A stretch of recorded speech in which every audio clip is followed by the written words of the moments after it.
The police department, we had an officer receive an anonymous tip that a employee at Little Caesars was possibly using heroin while at work at Little Caesars. That was on the 22nd. On the 23rd, we received another anonymous tip that she was at work that day and had possibly been using heroin. The officer went to check on her, and when he made contact with her, determined that she appeared to be impaired.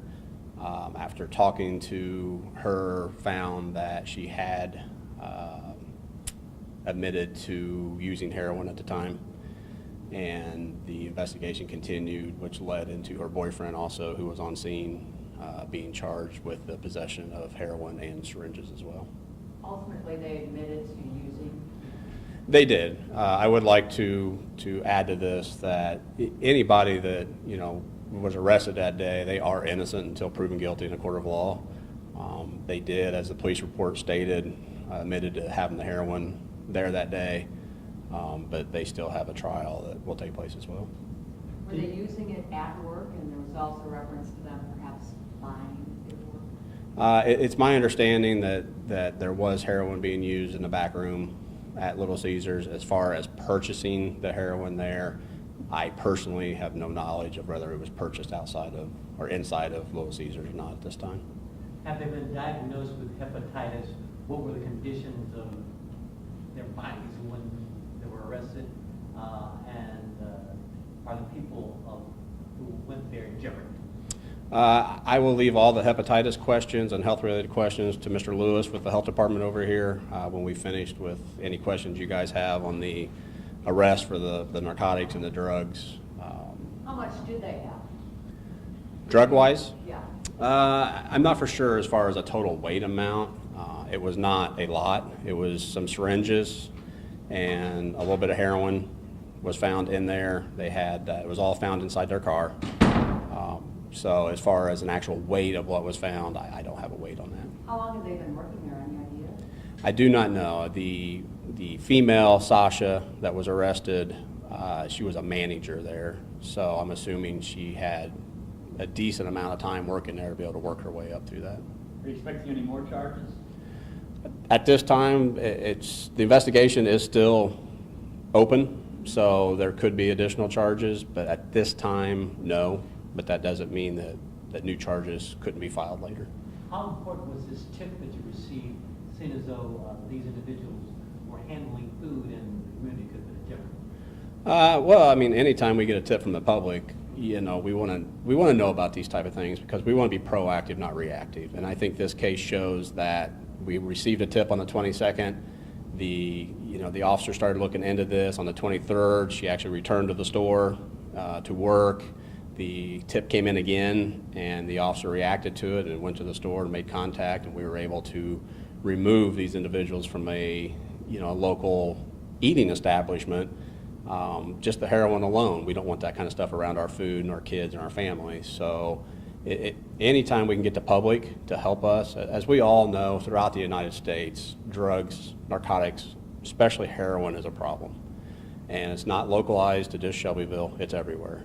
And if we can get the public to help us remove these individuals that are using and dealing off the street, it's a win-win for everybody. And in this case, I think this person stepped up, let us know what was going on, and we were able to remove 2 people that at least were using heroin. So I think that's a win for everybody. Are the charges so far just for the drug use? Yes. Would there be more charges if the public wasn't put at risk? It's my understanding that when it comes to the health code violations, that's just what they are. They're health code violations. They're not necessarily criminal violations. So again, the investigation's still open. If they found out there was something else to this, again, there could be charges filed. I'm sure the prosecutor would work on that. Matter of fact, I know he would. But at this time, it looks like it's just under the health code part of this. What's the history of both? She was on probation, so clearly a violation.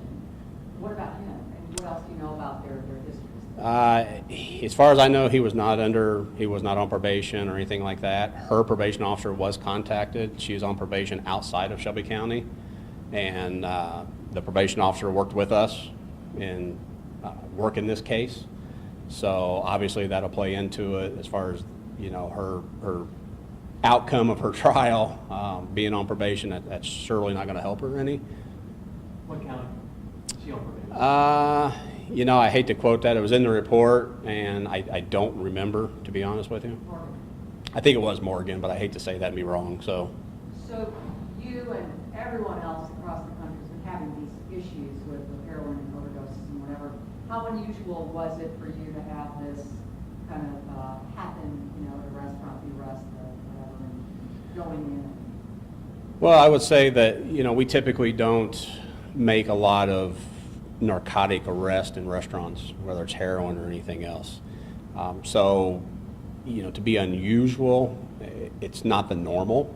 And I can't speak for other communities. I can't speak for Shelbyville, that's not our normal to have to go into restaurants and make these kind of arrests. So in this case, you know, again, the public made us aware of something. We reacted to it, and we were able to remove these two from that situation fairly quickly. With the epidemic, if you want to call it that we're seeing nowadays with heroin, it's, you know, it's causing impacts everywhere. You What are know, the numbers here? How many arrests? I would have to look those up for you. I'd be more than happy to send an email out with those numbers. So, but I don't have that. Mr. Lewis, can you step forward? I will. And could you tell us, is the public in jeopardy when these two individuals are allegedly making pizza with open sores at this restaurant? Not necessarily, because they don't have, when we don't know their history, health history, if they did have hepatitis C or hepatitis B, it wouldn't be transferred through the food. You would have to have intimate relations with that individual or share the needle that they had to get that disease. The open sores are another issue. If you rub against somebody like that, we always have staph or MRSA. There's also some other diseases that could be possibly passed, but it's very small. The hepatitis C cannot be transferred through food or water. That's what I saw. It's the Right. You mentioned sex, needles, having a baby. Right, correct. There's no threat of hepatitis C. Right at this point, yeah, how they did. And like you say, this is a first also. I've been here over 30 years, and this is the first I've ever seen of something like this. And it's very unfortunate because this restaurant was a clean restaurant, and they do have good employees there.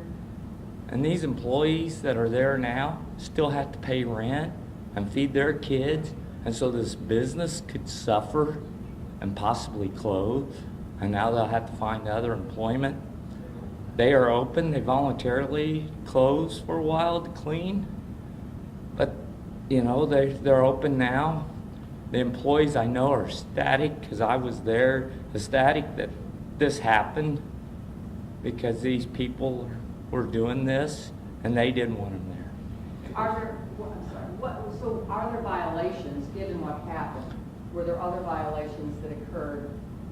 Anytime you have an open sore, the law clearly states that you have to have an impermeable layer, like a Band-Aid, and that would have to be covered, whether it's on your hands or your face, any exposed part.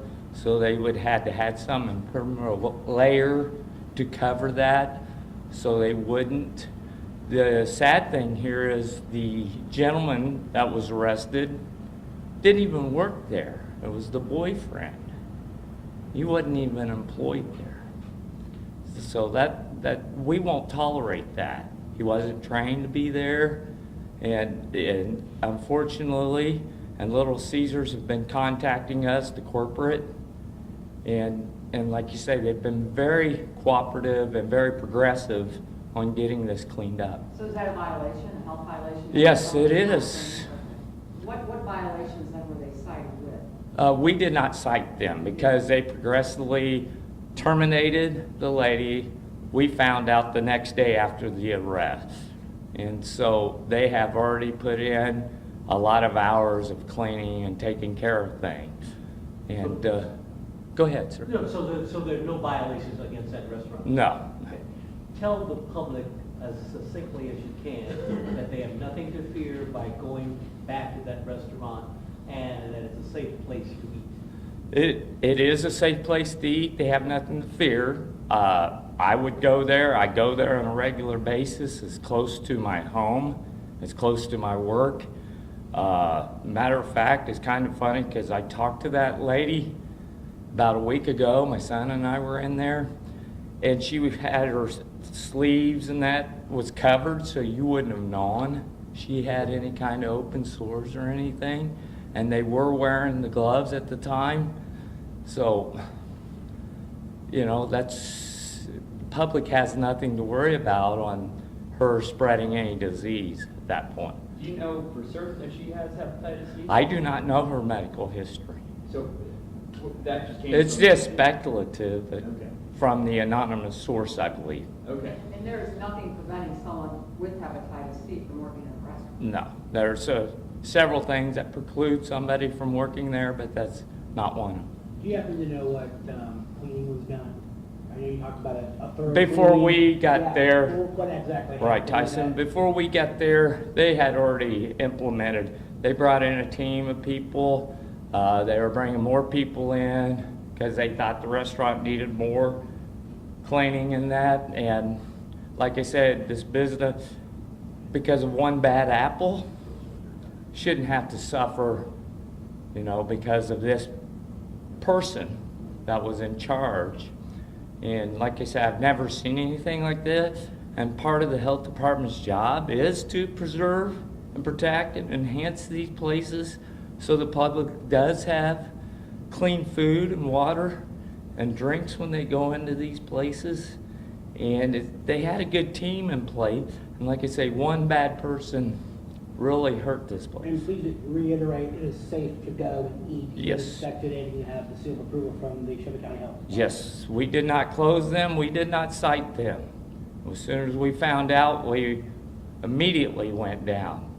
Me and the head of the food division, we looked around, talked to the new manager in charge, and like I say, the employees were ecstatic that this arrest happened and they had this lady out of there. When you It say- seems like the more dangerous aspect of this is people using needles and things in a restaurant, making food and being impaired. And talk a little bit about that.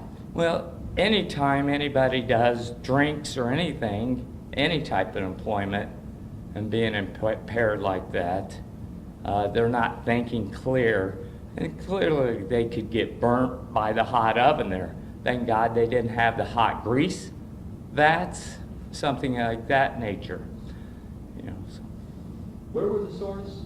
Was it on her hand or was it on? I did not see the sores. All I know is what the report said, that they had open sores on their arms. Okay, got it. We have a couple of questions from Facebook. Do you happen to know when the last inspection of that restaurant was? No, Mr. Pursley usually is the inspector of that facility. And like I say, I don't even know if they had a violation the last inspection or not. Usually, when I look at the reports, they come to my desk since I'm the director. That place has never hit the radar for ever having a violation or getting a letter. And they might have some minor things, like a dumpster lid open or something, but nothing major. And again, we're talking a pizza place, so they don't do as much potentially hazardous food like mixing or grinding or comminuting food. So that basically it's a dough and sauce and cheese and the toppings. When did it close and when will it reopen if you know? They are open now. They close, I guess, a short period on their own. I know they're having trouble with corporate getting a food truck in because they need a letter from the health department, which we just generated, that it is safe and that. getting a food truck in? for what? They were not gonna send any food trucks till they got our approval Oh, you mean to stop? to stock it back up. How many health code violations were there in total, stemming from this incident? None, we didn't write anything up. But you said that they did violate, you just decided not to. We did not cite them because they were terminated, this lady was terminated. But how many, I guess, rules did they actually violate? Well, anytime you have open sores that have been a violation, it's clearly a critical violation. You have your critical and non-critical, and critical can get you closed pretty quick. If you don't have water, that's critical. Sewage backup, that'd be critical. But we don't joke around when somebody has something like a disease that can transfer to the public and that. So, and again, it was speculative that she had hepatitis C, and there's hepatitis A, there's hepatitis B, and there's hepatitis C. B and C are bloodborne hepatitis. A is a viral. If she had viral hepatitis, I wouldn't be here now. We'd be having other health departments down here to help us with the interview because people would be getting inoculated. Have you had many calls from people since this came out? It has not stopped. Give us a sense of how anxious people in Shelbyville have been about this issue. They're very anxious, and I don't blame them because they're not educated on it. We were trying to educate. The first news that came along was WSVX, the local newspaper, our radio station, excuse me. And we apologize if you did try to call the health department. Our phones have been out since Monday. They've been working on them. So.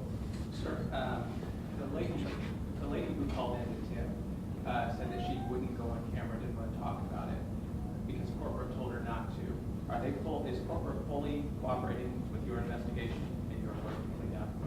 Yeah, as far as I know, we haven't had any issues with corporate as far as if we've reached out to them or even if the health department's reached out to them. I think they've been cooperative all the way around. Mr. Lewis, just to reiterate, tell people how hepatitis C can be transmitted and how it was not transmitted in this case. Hepatitis C, you'd have to have intimate relations. Can you do it again without the door slamming? Okay, you would have to have intimate relations or share a needle with them to get hepatitis C or hepatitis B, either one, the bloodborne hepatitis. So the public is safe on that matter because it wouldn't be transferred through the food containers, the outside of the boxes, those type of things. And Mr. Lewis, could you just explain once more why you decided not to cite this restaurant? We came in the day after the arrest when we got notified by the police and the prosecutor, and she had already been terminated, so we didn't see a violation. We heard about it, but they were progressive about it. That's why we didn't cite them. They were cleaning, she's been terminated. And when you say they, you're referring to Little Caesars? Little Caesars, yes, sir. Cleaned the restaurant? Yes. You said the other employees were ecstatic that these people were removed, so this apparently had been an ongoing issue? I don't know how long, but that's what I understood from the manager or assistant manager that I talked to. Have any more questions? One final thing. Are you going to test this subject, or has she had tests already, or is it possible for police to test her or the prosecutor test her or to determine that she doesn't have or does have whatever? Yeah, that's outside the scope of the police department to do any type of medical testing. You know, if she was arrested and the courts would order something like that, then that's one thing. But we don't necessarily have the ability or the authority to run like a medical test on somebody to find out. In discussion with her, did she say she had hepatitis C? I am not aware of her discussions that she had as far as her medical condition was. Did the police see the sores on her, or did that come from the source? It was from an anonymous source. Okay. Yes. Did the officers look to see if she actually had sores? Not that I understand. When she was, booked into the jail, that would be one thing that when the jail booked her in, that they would do, but not our officers necessarily. Was it the same person that called the night before the arrest and the day of the arrest? I'm not sure because both of them are anonymous. Anything else? So what's next? Where are they? They between all the county jail? Yeah, I don't know if they bailed out at this point or not. They were arrested and booked into the Shelby County Jail, and that was the last place that I knew that they were. You know, their bond and are those charged as felons? Yes, as far as felonies, and no, I don't know what the bond is on those. What types of felonies? I would have to research it, but I think, because again, I don't know the amount that they had, or I believe it would be somewhere around maybe a D or a C felony, but I couldn't be accurate on that without checking what the exact charge was. And they're from Indy, is that correct? Both of them are from Indianapolis, yes. They live in Indianapolis. Yes, yeah, they both have Indianapolis addresses. Yeah, they were not local Shelbyville people. Anything else? Thank you. All right, thank you for coming.